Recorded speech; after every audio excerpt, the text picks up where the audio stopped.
నమస్తే, welcome to our channel.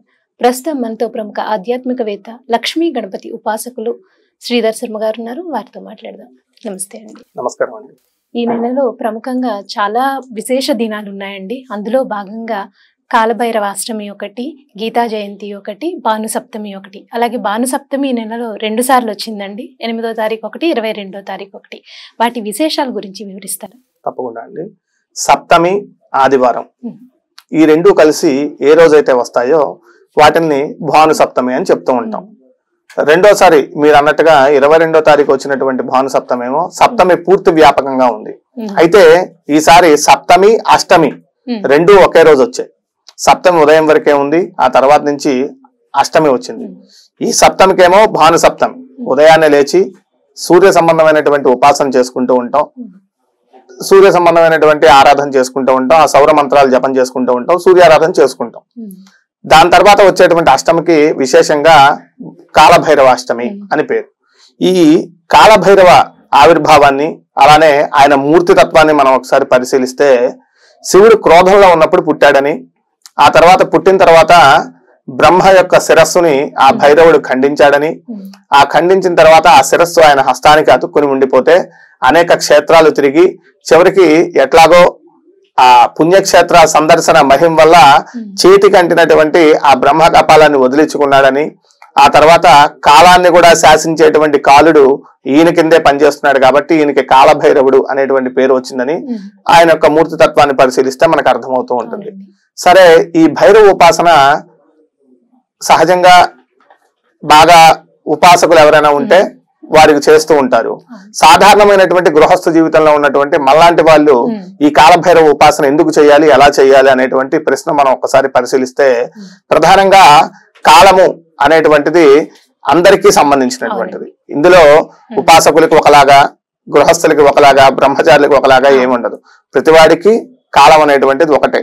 పుట్టినప్పటి నుంచి మరణించే సమయం వరకు ఈ కాల గణన జరిగితేనే మనం ఈ శరీరాన్ని వదిలేయడానికి అవకాశం ఉంటుంది.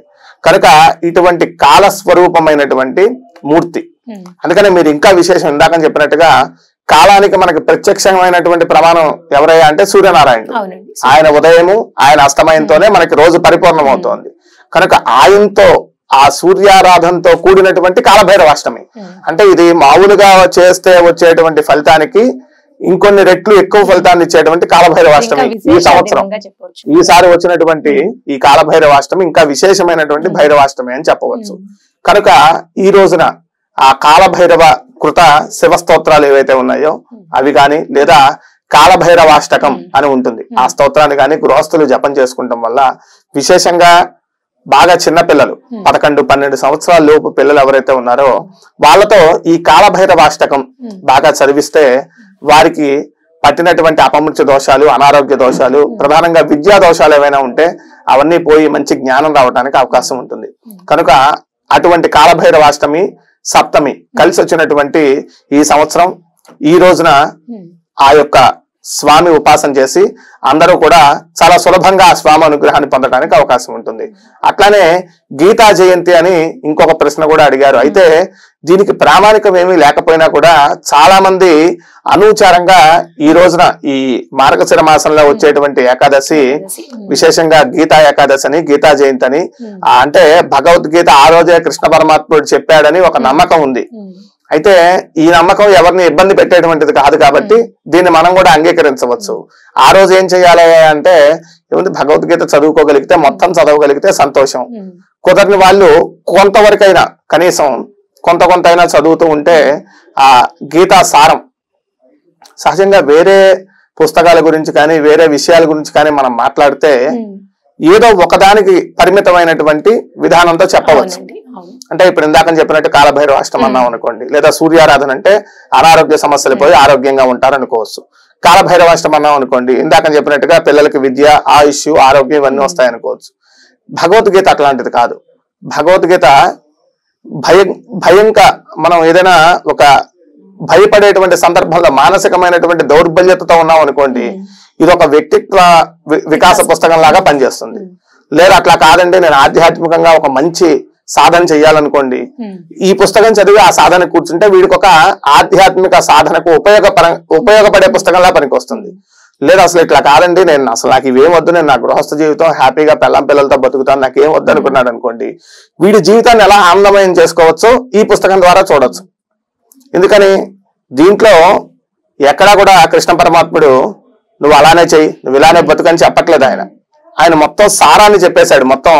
దానికి అందుకనే భగవద్గీతకి 5వ వేదం అని చెప్పచ్చు దాన్ని కూడా. ఎందుకంటే వేద సారం అట్లానే పురాణ సారం అంతా కూడా ఆ గీతలోనే ఉంది. దీన్ని చదివి మేము చాలా మార్పు చెందాం అని ఆ యాపిల్ కంపెనీ స్టీవ్ జాబ్స్ దగ్గర నుంచి ఈ రోజు మనకు తెలిసినటువంటి సినిమా హీరోల వరకు చాలా మంది చెప్తూ ఉంటారు, భగవద్గీత చదివి నేను ఎంతో మార్పు చెందాను, నా మనసు ఎంతో మారిపోయింది, రియలైజ్ అయ్యాను నేను. పర్సనాలిటీ డెవలప్మెంట్ బుక్ లాగా ప్రతి వాళ్ళు దాన్ని ట్రీట్ చేస్తున్నారు. చాలా దేశాల్లో అయితే దీంట్లో కొన్ని అధ్యాయాలను సబ్జెక్ట్ లాగా కూడా పెట్టి పిల్లలతో చదివిస్తున్నారని కూడా వింటున్నాం మనం. కనుక అటువంటి పుస్తకానికి ఒక జయంతిని పెట్టి ఆ రోజు ఆ పుస్తకానికి సంబంధించిన వేడుక, పుస్తకానికి సంబంధించిన వేడుక అంటే ఏముంటుందండి, ఆ పుస్తకం చదవటమే అదే వేడుక. కనుక దాన్ని అన్వయించుకుంటాం, ముందు చదివి దాని అర్థం తెలుసుకుంటే దాన్ని అన్వయించుకుంటాం మనం. కనుక అటువంటి పుస్తకానికి ఒక జయంతి అని చెప్తున్నారు కాబట్టి అదేమి తప్పు అనేటువంటి మాట మనం అనక్కర్లేదు. కనుక ఆ గీతా జయంతి రోజున అందరూ కూడా కృష్ణుణ్ణి ఆ భగవద్గీత పుస్తకం రూపంలోనే కృష్ణ పరమాత్ముడిని పూజ చేసుకుని, అంటే ఆ పుస్తకానికే పూజ, ఆ పుస్తకాన్నే గీతా స్వరూప శ్రీకృష్ణ పరమాత్మే నమః అనుకుని పూజ చేసి వారికి తోచినటువంటి నైవేద్యం ఏదో పెట్టి కనీసం ఆ భగవద్గీతలో కొంతవరకైనా కొంత భాగాన్నైనా చదవడానికి ప్రయత్నం చేస్తే ఆ కృష్ణుడి అనుగ్రహం తప్పకుండా ఉంటుంది, వారి జీవితంలో అభివృద్ధి చెందుతారు అని చెప్పవచ్చండి. అది అయితే గురువుగారు ఇప్పుడు మీరు చెప్పారు గీతని చదవాలి, అన్వయించుకోవాలి, నిజంగా మీరు చెప్పినట్టు ఒక పర్సనాలిటీ డెవలప్మెంట్ బుక్. కానీ చాలా మందిని చూస్తూ ఉంటాను, గీతని శ్లోకాలు చదివేస్తారు, బైహార్ట్ చేసేస్తారు, చెప్పేస్తారు. కానీ జీవితంలోకి అన్వయించుకునే వ్యక్తుల సంఖ్య చాలా తక్కువగా ఉంది అని చెప్పొచ్చు నిజంగా చెప్పాలంటే. అది జీవితంలోకి అన్వయించుకుంటే మీరు చెప్పినట్టు పర్సనాలిటీ డెవలప్మెంట్ బుక్కే.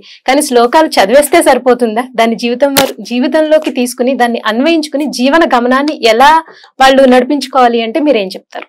సహజంగా మీరు అడిగినట్లుగా చాలా మంది పిల్లల దగ్గర నుంచి వాళ్ళ భగవద్గీత మొత్తం అన్ని అధ్యాయాలు చదివేస్తూ వెళ్తున్నారు, కంటతహా వచ్చేస్తాయి, పుస్తకం చూడకుండా ఫలానా శ్లోకం అంటే చెప్పేటువంటి స్థితిలో కూడా చాలా మంది పిల్లలు ఉన్నారు. చిన్న పిల్లలు చెప్తుంటే చాలా ముద్దుగా అనిపిస్తుంది, చాలా బాగుంటుందండి. అయితే దీన్ని ఏం మనం తప్పు పట్టాల్సిన పని లేదు. ఇప్పుడు మనం ఏదైనా ఒక అనారోగ్యంతో బాధపడుతూ ఒక టాబ్లెట్ వేసుకున్నాం అనుకోండి, అందులో ఉండేటువంటి ఆ పదార్థాలు ఏంటో మనకు తెలియాల్సిన పని లేదు. టాబ్లెట్ పనిచేస్తుందనే నమ్మకం ఉంటే చాలు, మనకు ఖచ్చితంగా పనిచేస్తుంది. అయితే దీని అర్థం తెలుసుకుని అన్వయం చేసుకుంటాం అనే దాన్ని కూడా మనం తప్పు పట్టట్లేదు. ఎందుకని ఇప్పుడు ఏదైనా ఒక ఎద్దుల బండి ఉందనుకోండి, దాంట్లో గడ్డి వేసినా చెరుకు వేసినా దానికైతే రుచి తెలియదు. ఇప్పుడు పులుసులో గరిటెలాగా ఉంటుంది మన పరిస్థితి కూడా, ఎంతసేపు అది పులుసులో ఉన్నా ఆ పులుసు రుచి అది పీల్చలేదు. మనం అట్లా ఉండకూడదని దీని అర్థం తెలుసుకోమని చెప్తూ ఉంటాం. అంటే అర్థం తెలుసుకుని దాన్ని అనుభవిస్తూ చదివితే దానివల్ల వచ్చేటువంటి ఆధ్యాత్మిక ఆనందంగా లేదా ఆ వ్యక్తిత్వ వికాసం ఏదైతే ఉందో అది వేరే స్థాయిలో ఉంటుంది. దానికి కూడా ఇదే ప్రథమ మెట్టు. ఏదైతే వీళ్ళు పుస్తకం చూడకుండా దీన్ని చదవగలుగుతున్నారో ఇది తొలి మెట్టు. దీన్ని ఏం తక్కువ చేయాల్సిన పని లేదు. అంటే ఇలా చదివేటువంటి వారు సాధించాల్సింది ఇంకా ఎంతో ఉంది. వారు మొదటి ప్రాథమిక శిక్షలో ఉన్నారని చెప్పుకోవచ్చు, మనం మొదటి భాగంలో ఉన్నారు వారి ప్రయాణంలో. కనుక దాన్ని ఏం తప్పు పట్టాల్సిన పని లేదు. వారిని చూసి మనం అప్రిషియేట్ చేయాలి. అంటే చాలా మంది అసలు పుస్తకం చూసి కూడా చదవలేని స్థితి నుంచి ఉన్నటువంటి వారితో పోలిస్తే వీళ్ళు చాలా ముందుకు వెళ్ళిపోయినట్టు, వీళ్ళు ఎక్కడ ఉన్నట్టు వాళ్ళతో పోల్చుకుంటే. కనుక వీడికి దాన్ని అన్వయించుకోవడం చాలా తేలిక. ఎందుకంటే నరనరాల్లో జీర్ణించుకుపోయింది భగవద్గీత. ఇప్పుడు ఒక నెంబర్ చెప్పి ఆ నెంబర్ కి సంబంధించిన శ్లోకం చెప్పు అంటే చెప్పగలగటం అంటే అది ఎంతో ధారణ ఉంటే తప్ప వాడికి అది చిన్న విషయం కాదు, వాడికి అది సాధ్యం కాదు. అసలు అంత సాధ్యపడింది అంటే దాని అర్థం తెలుసుకోవడం చాలా తేలిక. వాళ్ళ తల్లిదండ్రులు అపారమైన కృషి ఉంటే తప్ప వీడు అంత స్థితికి వెళ్ళలేడు. ఇక అక్కడ దాకా తల్లిదండ్రుల ప్రమేయం. ఇప్పుడు భగవద్గీత అందరూ చదివినా ఒక్కొక్కటి అన్వయం ఒక్కొక్కలా ఉంటుంది. వీడు ఒకడేమో దాని వ్యతిరేకంగా ఆలోచించవచ్చు, ఒకడేమో సానుకూలంగా ఆలోచించవచ్చు, ఒకడేమో కృష్ణుడు దేవుడు అని చెప్పి ఆలోచించి ఆయనకి పూజ చేయొచ్చు, ఒకడేమో కృష్ణుడు ఎక్కడో లేడు నా హృదయంలోనే ఉన్నాడు నన్ను నడిపిస్తున్నాడు అని వీడి జీవనాన్ని నడుపుకోవచ్చు. కనుక అన్వయం అనేది వీడి పూర్వజన్మ సుకృతము, తల్లిదండ్రులు నేర్పిన సంస్కారం. కానీ ఇక్కడ వరకు మటుకు తల్లిదండ్రుల కష్టమే. వీడు నేర్చుకున్నాడు అనుకోండి, కానీ తల్లిదండ్రుల కష్టమే. కనుక దీని అర్థం తెలుసుకుని దీన్ని అన్వయించుకుంటే ఆ భగవద్గీతకి పరిపూర్ణత వస్తుంది. అంతవరకు వారు మొదటి మెట్లో ఉన్నారనే చెప్పుకోవచ్చు. కనుక ఈ గీతా జయంతి నుంచి అయినా కనీసం నెలకు ఒక శ్లోకానికి అర్థం. రోజుకు ఒక శ్లోకం అంటే కష్టమేమో, లేదా ఆదివారం ఒక శ్లోకం, దాని అర్థం చదువుకుంటూ ఉంటే 2-3 సంవత్సరాలకి భగవద్గీత శ్లోకము దాని అర్థము మొత్తం ఆ గీతా సారం అంతా మనకి తెలుస్తుంది. ఏదో ఒక గీతా జయంతికి మనం కూడా చక్కగా మీరు ఇందాక అన్నట్టుగా పుస్తకం చూడకుండా ఆ భగవద్గీత చదివేటువంటి శక్తి ఆ కృష్ణ పరమాత్ముడే ఇస్తాడు. కాబట్టి ఈ గీతా జయంతి నుంచి అయినా కనీసం దీన్ని పునస్కరించుకుని ఒక్కొక్క శ్లోకానికి దాని అర్థం చదువుతూ దాని అర్థం తెలుసుకుంటూ ఉండేలాగా అందరూ భక్తులందరూ కూడా ఆ విధంగా ప్రయాణించాలని కోరుకుంటున్నాను. నిజంగా చాలా మంచి విషయం చెప్పారు. నిజంగానే మీరన్నట్టు భగవద్గీత శ్లోకాన్ని పఠనం చేస్తూ దాని అర్థాన్ని తెలుసుకుని దాన్ని మన జీవితాల్లోకి అన్వయించుకుని జీవితం గడిపితే కనుక ఈ స్ట్రెస్, ఈ యాంగ్జైటీ, డిప్రెషన్ ఇవన్నీ తగ్గి వీళ్ళందరూ ప్రశాంతంగా ఉండడానికి, మనమందరం కూడా ప్రశాంతంగా ఉండడానికి నిజంగా గీత తోడ్పడుతుంది. చాలా మంచి విషయాలు చెప్పారు గురుగారు. ధన్యవాదాలు. నమస్కారం.